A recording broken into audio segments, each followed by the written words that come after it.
Assalamualaikum warahmatullahi wabarakatuh. Selamat sore dan salam sejahtera untuk kita semua.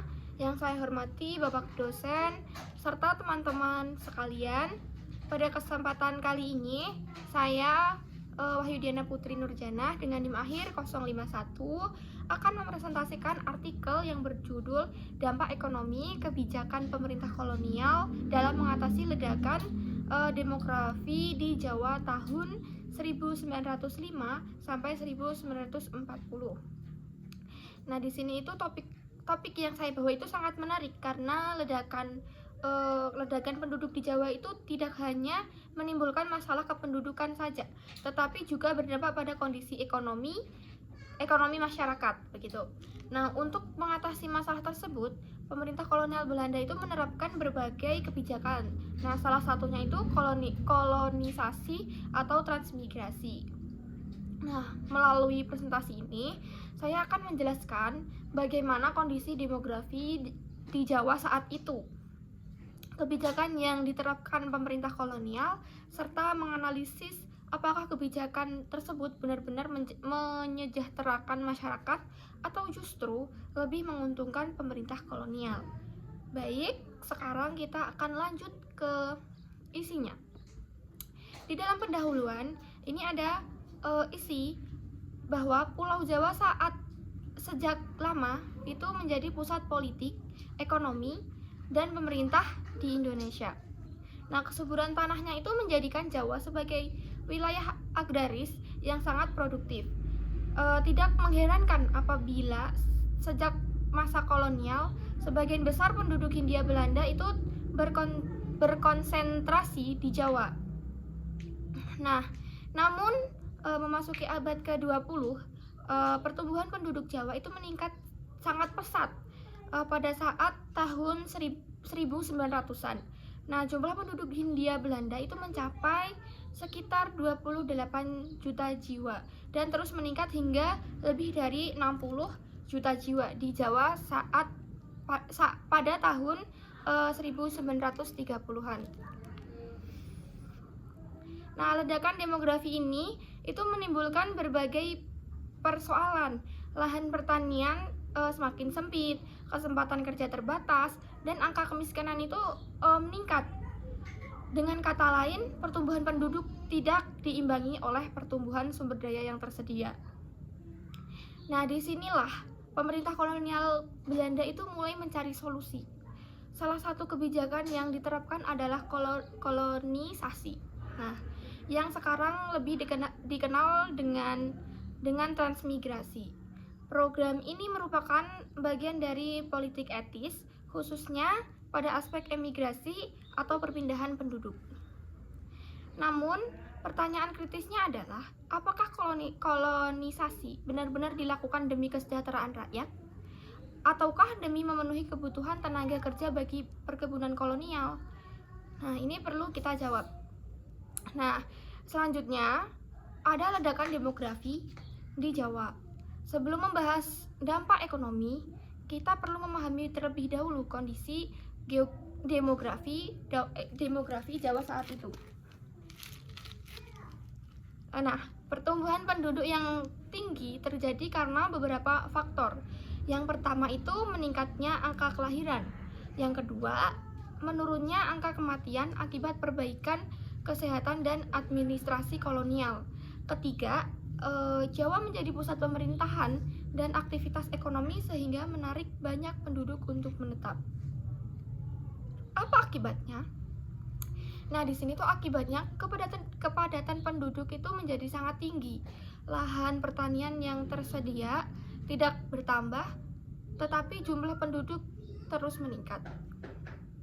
Jika dianalisis menggunakan perspektif ekonomi, kondisi ini itu menciptakan apa yang disebut sebagai surplus tenaga kerja. Nah, jumlah tenaga kerja sangat banyak, tetapi lapangan kerja dan lahan pertanian itu terbatas. Akibatnya apa? Nah, akibatnya itu pendapatan masyarakat menjadi semakin rendah dan kemiskinan itu semakin luas. Selain itu, ada juga pemerintah kolonial juga khawatir bahkan kemiskinan yang semakin tinggi itu dapat memicu ketidakstabilan sosial dan perlawanan terhadap pemerintahan kolonial. Karena itulah kolonisasi dianggap sebagai solusi yang paling memungkinkan pada saat itu. Pembahasan selanjutnya yaitu ada strategi pemerintah kolonial mengatasi ledakan penduduk.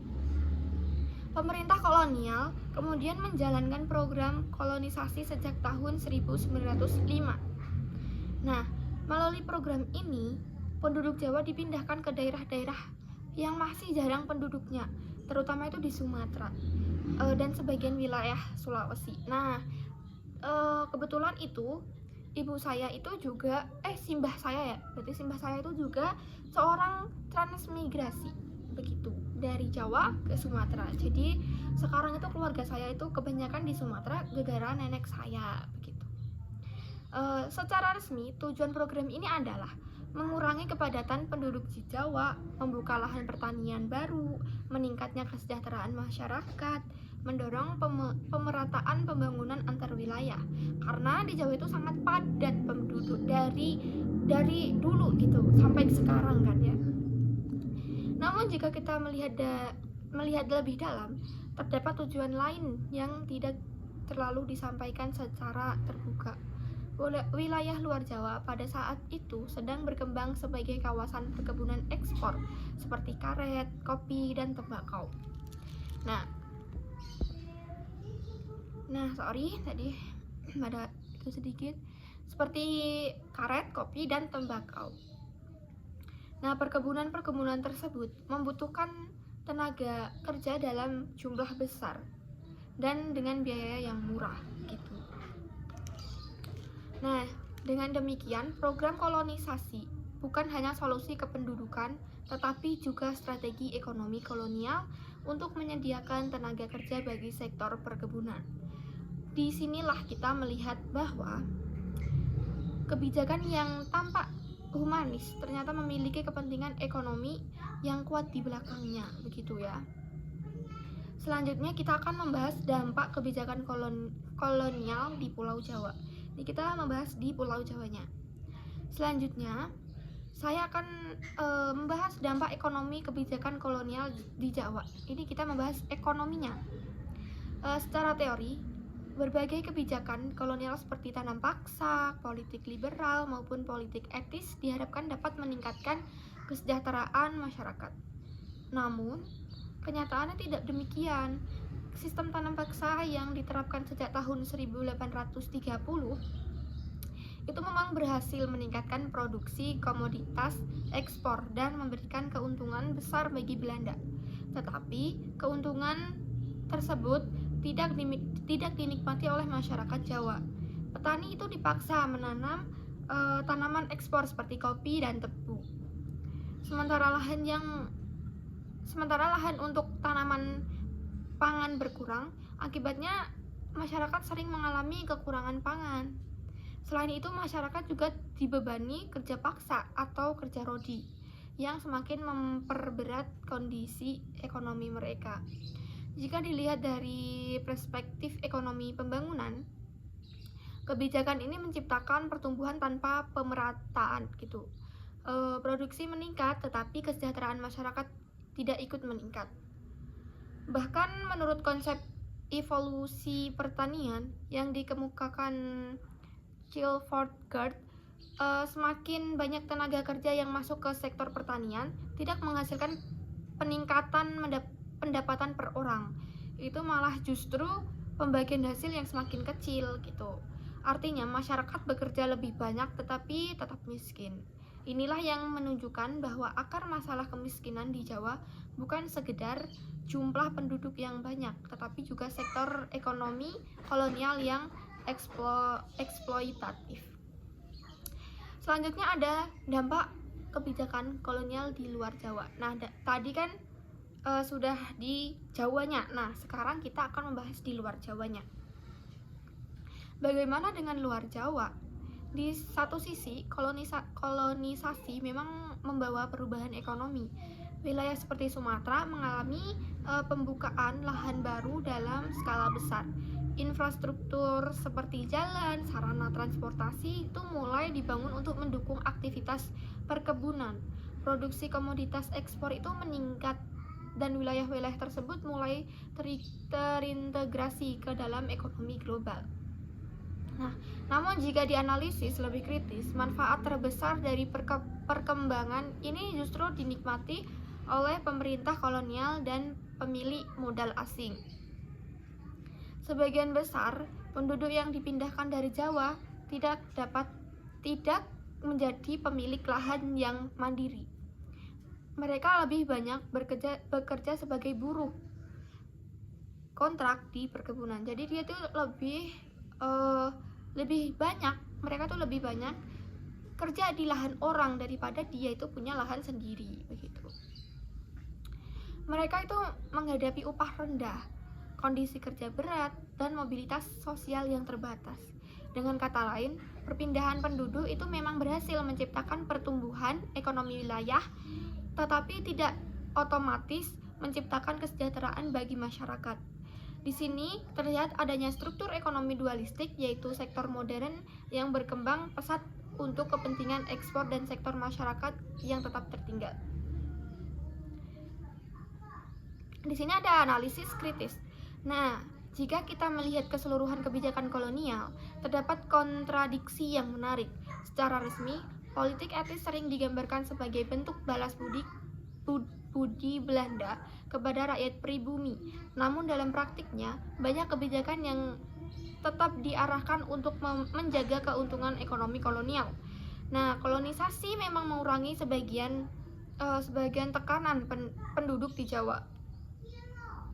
Tetapi jumlah penduduk yang dipindahkan sebenarnya relatif kecil dibanding total pertumbuhan penduduk Jawa yang sangat besar. Keberhasilan program ini itu lebih terlihat dari meningkatnya produksi perkebunan dan keuntungan kolonial dibandingkan dari meningkatnya kualitas hidup masyarakat pribumi. Nah, di sini ada kesimpulan atau penutup ya.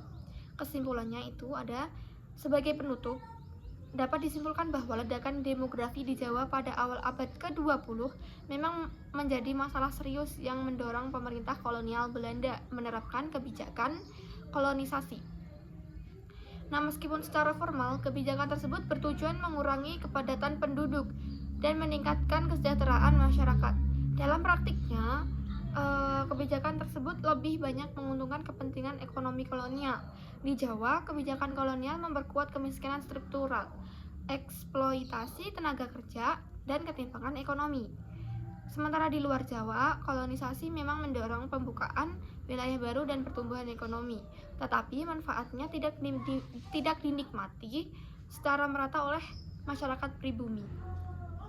Dengan demikian, kebijakan kolonial Belanda tidak berhasil menyelesaikan persoalan kemiskinan dan kependudukan secara mendasar. Sebaliknya, kebijakan tersebut justru mempertahankan sistem ekonomi yang eksploitatif dan memperkuat ketimpangan sosial ekonomi di Hindia Belanda. Nah, itu yang bisa saya sampaikan.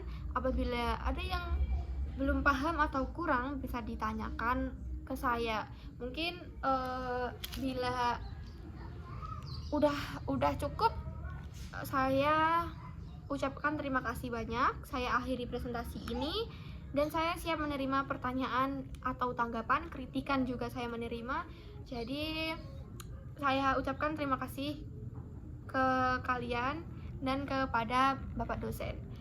Saya akhiri. Wassalamualaikum warahmatullahi wabarakatuh.